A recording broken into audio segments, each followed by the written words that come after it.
But He's wasn't a that great like a couple golfer. of days after you got shot?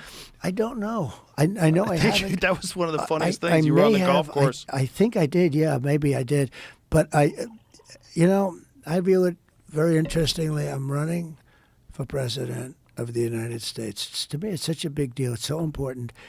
So Well, I've it's gone the now. biggest deal in the free world. It's 100 times bigger than the Super Bowl, and it's one person. Yeah. So you're down to two people, and we start off at 9 billion, because you have 9 billion, they say, in the world. Who knows what that number is? But you get down to 350 million. Sadly, we have no idea what we have in this country, but let's assume it's 325, 350. And you're down to two people. It's the biggest thing in the world. And when I heard she took off yesterday and she took off the day before and she's going to take off tomorrow or the next day, I haven't taken a day off in 56 days. That's a long time. I haven't taken one day off. I don't want to play golf. This is too exciting.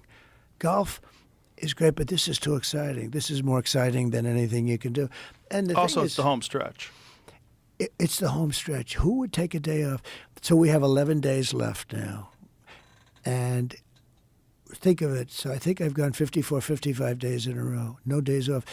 And I make speeches oftentimes, sometimes not, but I make speeches.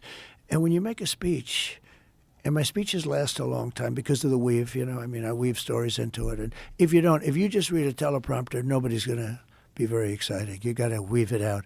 So but you always have to, as you say, you always have to get right back to it. Yeah. Otherwise, it's no good. But the weave is very, very important. Very few weavers around, but it's a big strain on your. It's a lot of work. It's a lot of work.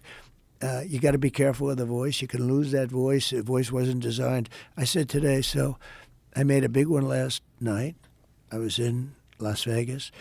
A big one the night before in Arizona. Big one. I mean, they're all big. There's never been anything like it in terms of crowd. Never been close. Never been close. They say, he talks about crowd size. It's very interesting. So we get crowds that are really big.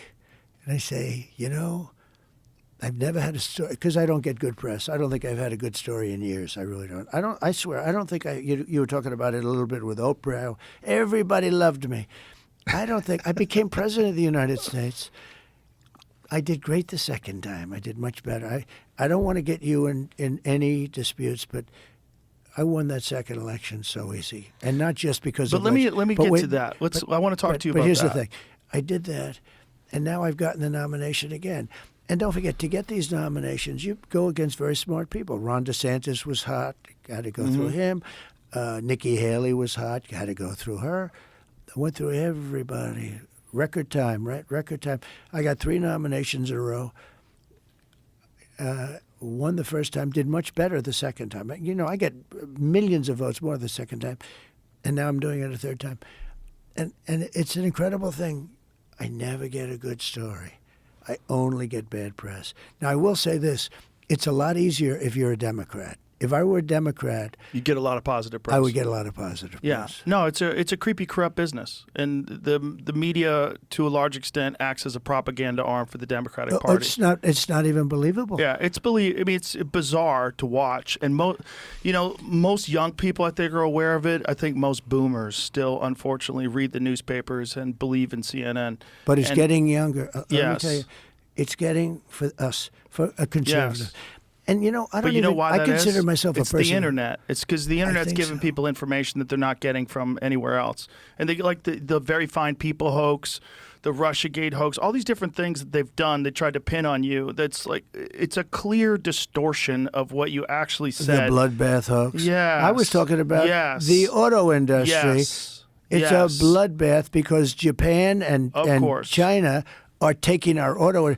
And I said, it's a bloodbath. They said, he used the word bloodbath. He said, if you don't win, it's going to be a That's bloodbath because right, they're going to take over. Right. That's exactly what you said. It's a terrible thing they do. But that's the problem with propagandists, because they take things out of context, and ultimately what they do is they diminish their own credibility because people don't want to listen to them anymore because they see that they've done that and they recognize what's going on and they feel insulted. Their intelligence is getting insulted. Look at the ratings. Yes. Shows like yours. So I have a son who's very smart and tall, Barron, right? And he knows all about you. He knows about guys I never heard of. He said, Dad, you don't know how big they are. They're big. You know, he told me how big. I said, who the hell is he? Like Ross. I did. He said, Dad, he's a great guy. I mean, guys that are doing, it's a whole new world out there. It's a different world. And But, you know, I think, I'm on TikTok now. congratulations. And I've done really well. No, but you know the crazy, have you seen the numbers? Billions of hits. It's crazy. I'm sure TikTok's a wild application. And I've though. gone up 30 points. A Republican is always down 30 with young people. I'm plus 30. And I'm on TikTok. I think it's had a huge impact. Young people are rejecting a lot of this woke bullshit. Yeah, Young they people are. are tired of being yelled at and scolded. They're tired of these people that they think are mentally ill telling them what the moral standards of Yeah, society should be today. And people are upset. There's a big difference now, but even in just a couple of years, I was shaking hands with people. They're young people. The rebels are Republicans now. They're like, you want to Yeah, be I a never thought of rebel, it you that want way. I to be think punk you're right. rock, you want to Yeah. buck the system. You're a conservative now. That's how crazy. And then the liberals are now pro silencing criticism. They're pro censorship online. They're talking They about come after regulating free speech and they're regulating the First Amendment. It's bananas to watch. Joe, they come after their political opponent. Well, they I do. got more guys. I always say, you know, I kid, but I'm not kidding. I've been investigated more than Alphonse Capone.